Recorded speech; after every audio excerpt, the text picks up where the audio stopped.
everyone. Welcome back to another episode of Be the Flame, where fire and magic meet. I am your host, Amy Barilla.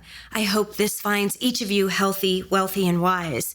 As you recall, at the top of each episode, we ground and center ourselves for our group affirmation or mantra. I feel that mantras and affirmations are extremely important because the power of words can shift our vibration and change our energy so we can keep on trucking through our day.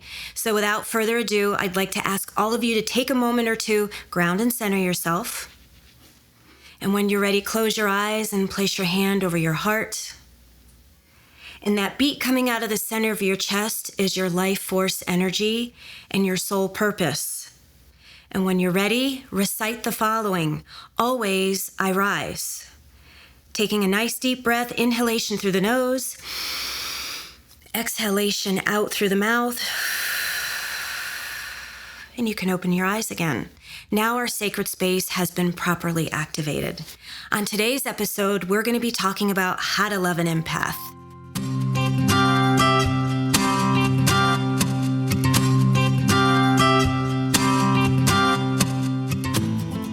All right, so we're going to dive in a little deeper on how to love an empath in today's episode. I want to kind of break this down because if you're new to this podcast and you may not be fully aware of what being an empath is, or being an intuitive or a sensitive, I just want to give you like a very crib notes version of that. For us empaths and sensitives, we feel emotion on a huge, ginormous level. It's beyond a gallon-sized level. So not only do we feel so much love and so much joy and so much happiness, we also feel the sorrows of the world and the sorrows of those around us. We feel people's aches and pains. We feel their troubles. We feel everything. But to love an empath is to know a few things, okay? And first of all, I want to say, if you're lucky enough to have an empath love you, hold them tight, okay? Keep them close because you have been given this amazing gift, all right? It's beyond magic. It's beyond that divine spark. You have been blessed to have someone in your orbit who thinks you're amazing, right? And we live in this world where there's a lot of chaos and there's a lot of pain and there's a lot of challenge. And when you have that person show up, they didn't show up by chance. They showed up by divine magic. So I want to say that first and foremost. But in terms of partnerships and romantic relationships, there's a few things that are very important to the empath. All right. Number one, we want someone who is real. And for many of us, we spend a lot of our life searching for the perfect person. Well, I'm here to tell you, in this body, in this lifetime, there is no perfection in anyone or anything. And it is my belief that I don't want to live in a state of perfection because what that's telling me is that I have nothing left to learn. And as a human in this current body, I know I'm on a constant state of learning and growing and healing and evolving. But that perfect person for us has to have a certain set of criteria, all right? That person who we want to love us and we want to be fully accepted.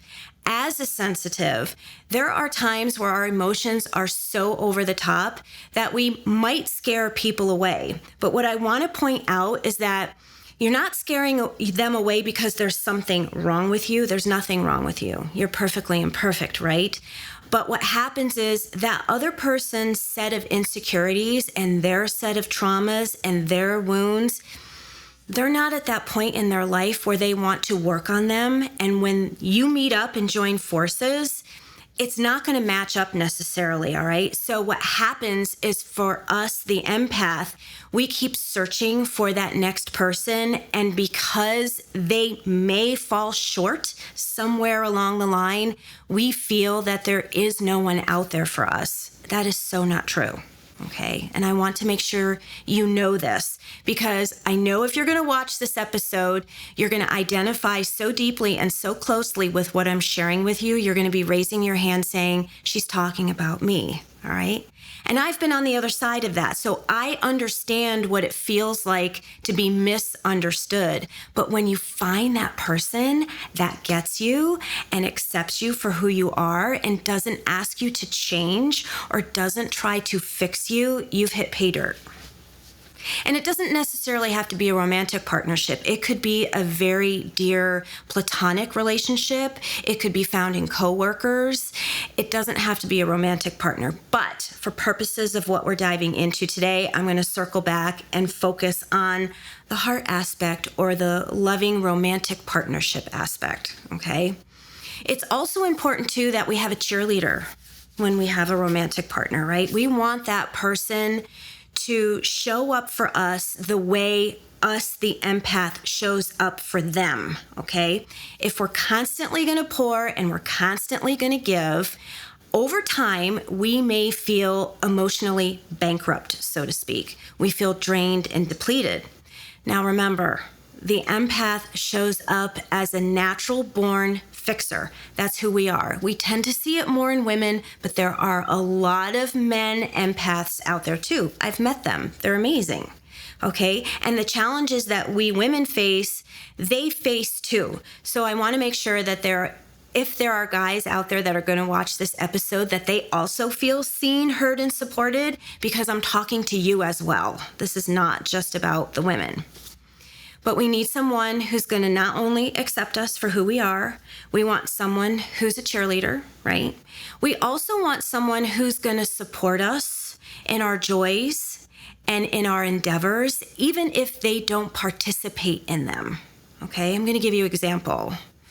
I'm a freak for crystals and rocks. That's just part of who I am. I have rocks and crystals everywhere you turn. If I'm not wearing them, they're on a table. If they're not on a table, they're underneath my bed, or they're in my office, or they're somewhere scattered about my house. I don't expect my partner to have the same love and affinity for rocks and stones.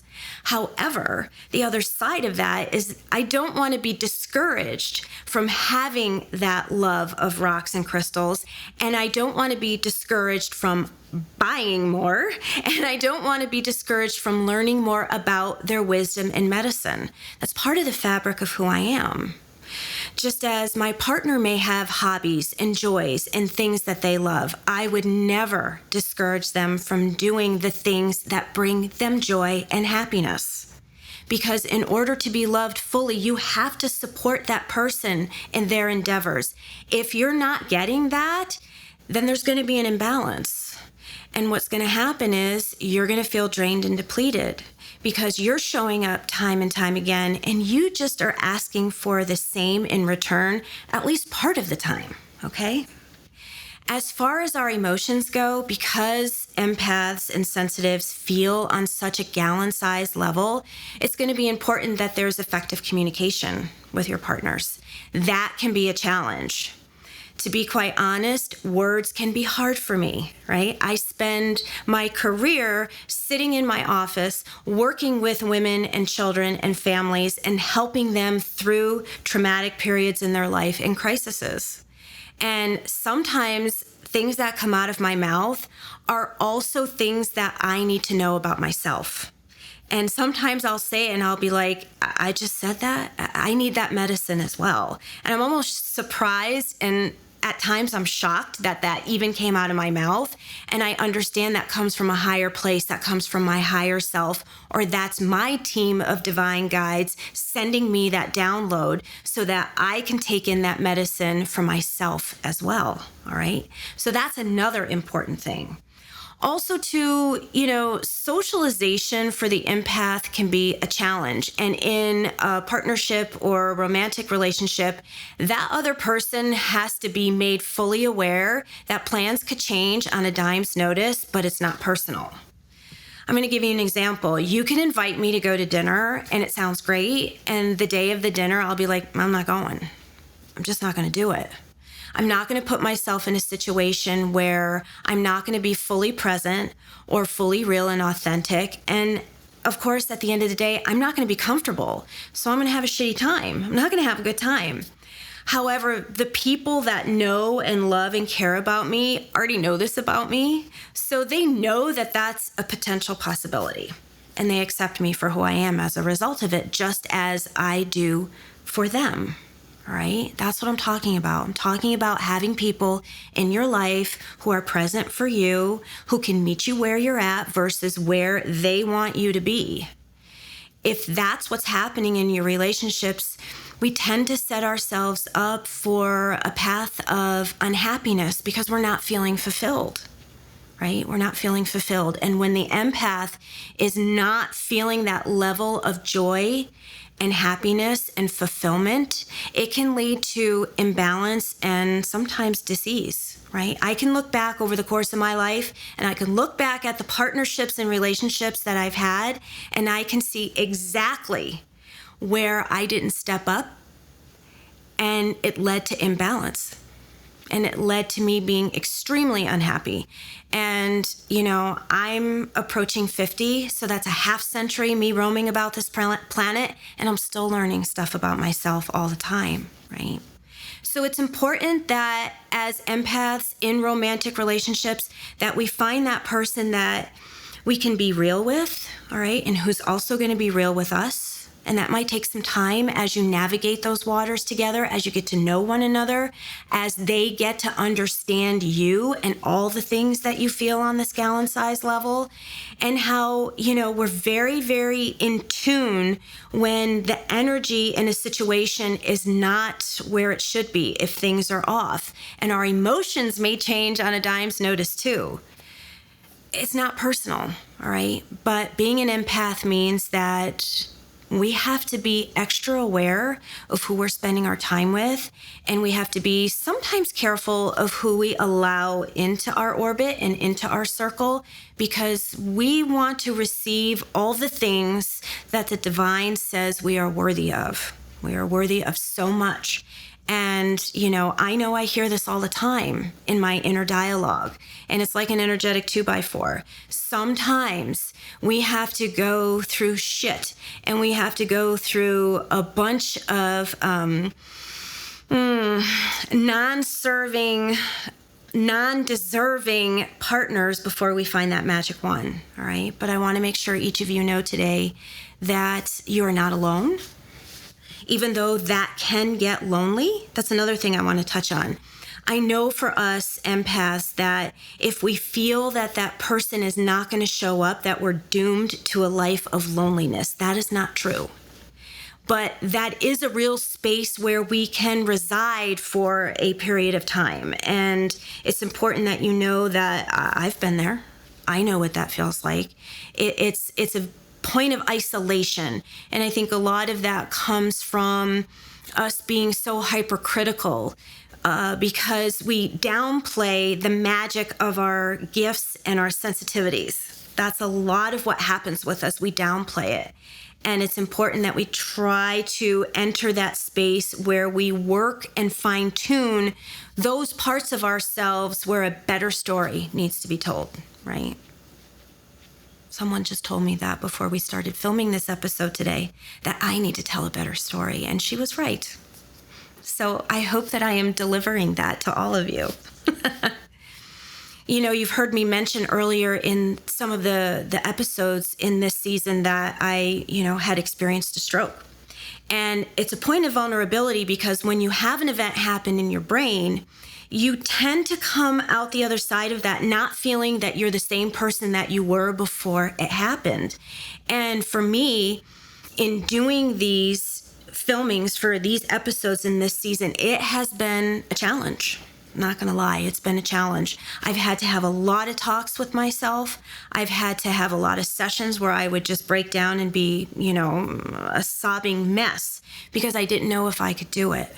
Right? So I want you to know that vulnerability has been and will always be one of your biggest superpowers. And when you find that person who you can walk this journey with and have that partnership with, who lets you know that it's okay to drop your guard down, you're golden. You are golden, right?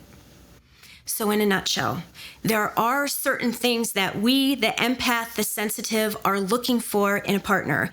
We want to feel accepted. We want to feel as though we have a cheerleader. We want to know and have someone understand that we will need time to ourselves. That is important. We need that point of decompression. Being out in the world is very staticky for us. More so than a lot of other people. The way they can compartmentalize it, they can manage it a little bit differently. We have to be alone from time to time. And sometimes that could be just for a couple hours. I know for me, sometimes it's for days. I won't socialize for several days. I don't have it in me. I know that I just need to retreat and be by myself, and that may come across as isolation, but really it's the healthiest thing for me. So that person that you join forces with and have that partnership with will need to understand that as well, that it's not personal. You're not pushing them away. You just need time to decompress and regroup so that you can be the best version of yourself, not only for your partner, but for your friends and for the people that you work with. And if you're in a healing arts practice like me, for those people who are coming in because they need me, right? I have to be on my game. And if I'm less than, I can't give them and I cannot deliver all the things that I want to deliver to them when they're in crisis, right? And we also want to have that person that supports us in our joys and in our endeavors and in our periods of growth and evolution. That is so critical. I can't tell you what it was like to not have that person meet me where I was, right? They didn't have to like what I was doing, or they didn't even have to participate in it, rather. But just hearing that person say, "You're doing great. I'm so proud of you. You're amazing. And you're magic," right? We need to hear that. And that's not from a place of ego. That's how we feel safe. That's how we feel seen. That's how we feel heard. And that's how we feel supported at the end of the day. And so it is.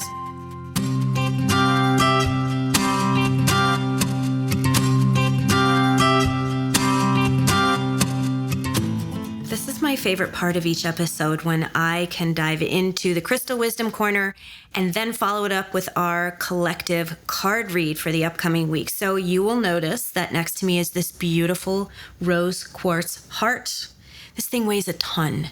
It is super heavy. I keep it in my office. The kids love it, but I wanted to bring this on the set for this season because I want to share with you, because we're talking about how to love an empath, what better stone to have to teach you about than rose quartz. And it's a huge heart. Isn't she pretty? Just soak her up for a minute. So when we're dealing with rose quartz, we're dealing with everything that's heart-based or heart-centered. And we're talking about love and romantic partnerships and how to love someone like me, the empath, the sensitive. And rose quartz really helps drop those walls. It helps break them down and disintegrate them. I also like to say, just a little side note, that when we're talking about heart walls, those are constructed when we have periods of hurt or pain or trauma. And they're a form of protection, all right? It's a mechanism that we create. It's energetic. It's a barrier. It's a wall. Sometimes it's brick over steel wrapped in a little barbed wire. I have seen that in other people before, and it protects us. But when we're working with the wisdom and medicine of a stone, like this beautiful piece of rose quartz, what we're saying is, I say yes to dropping a little bit of that wall and allowing a pinhole of light to shine through so that the journey towards me healing and the journey towards me surrendering and opening up to all my magic can begin.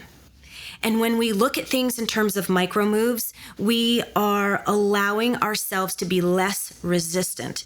That's the problem with healing. We feel that the action steps that we need to take are so huge and so overwhelming that we stop dead in our tracks and we resist and we go nowhere.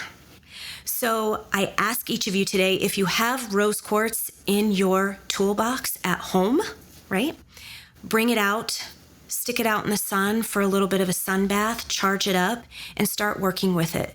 Know that it has a vibration of unconditional love, of unconditional support, and it's radiating all that healing wisdom right back at you. So our crystal wisdom for this week is beautiful rose quartz. I love it. Now we move on to our group collective card read. And typically, I will shuffle the deck and select the card that way. But I did it a little bit differently today because there was a specific message that I felt needed to be shared with the group for the upcoming week. So your card for this upcoming week is just for today. Don't make it complicated. Oh my God. I think I need about 1,000 of these made into Post-it notes, and I need to stick them everywhere I turn so I can be reminded of this. I love this card, and I'm going to tell you why. As humans, we are notorious for making so many things in our life complicated, right? We overthink things. We get paranoid. I know I do, right? And when I get in that state of paranoia, I make things way more complicated than we need to be. We make things complicated to the point where has an opposite effect, all right? So it can kick us back a few feet or a few notches or a few steps. And in the action of doing that, like I was saying earlier, when we have heart walls, we pull in resistance. We're going against the flow and against the current, and we're not going to make any headway, all right?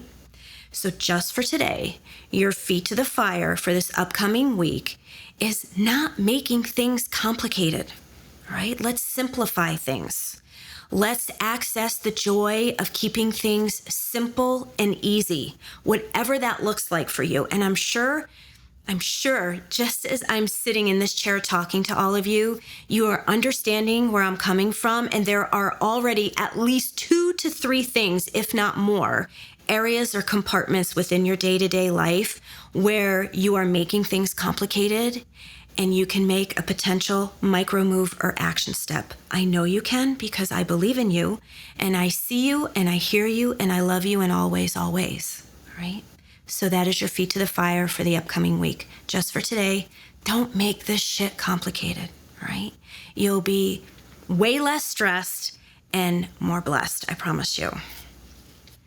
I would love to share a few ways that you can connect with me, because I always love to hear from those who are part of our podcast audience and who support the podcast and who support me in my day-to-day practice at the office. And even if we've never met, you're still supporting me, and that means so much to me. So my main website is amybarilla.com. You can find me on Instagram, and my handle there is Amy Barilla Pediatrics. You can also catch past episodes of the podcast, Be the Flame Where Fire and Magic Me, on places like Spotify or iHeartRadio or iTunes or wherever else you can catch a really great podcast. So we're ready to wrap up another week, and I was so happy to share this divine, sacred healing space with all of you. And in the words of Glennon Doyle, I want to remind you that we can do hard things. We do hard things every damn day, and we can still sizzle, and we can still shine, and we can still be a beautiful, sexy badass, all right? Because remember, always we rise. And until we meet again, have a magical rest of this week, and I can't wait to hang out with all you guys again real soon. Take care.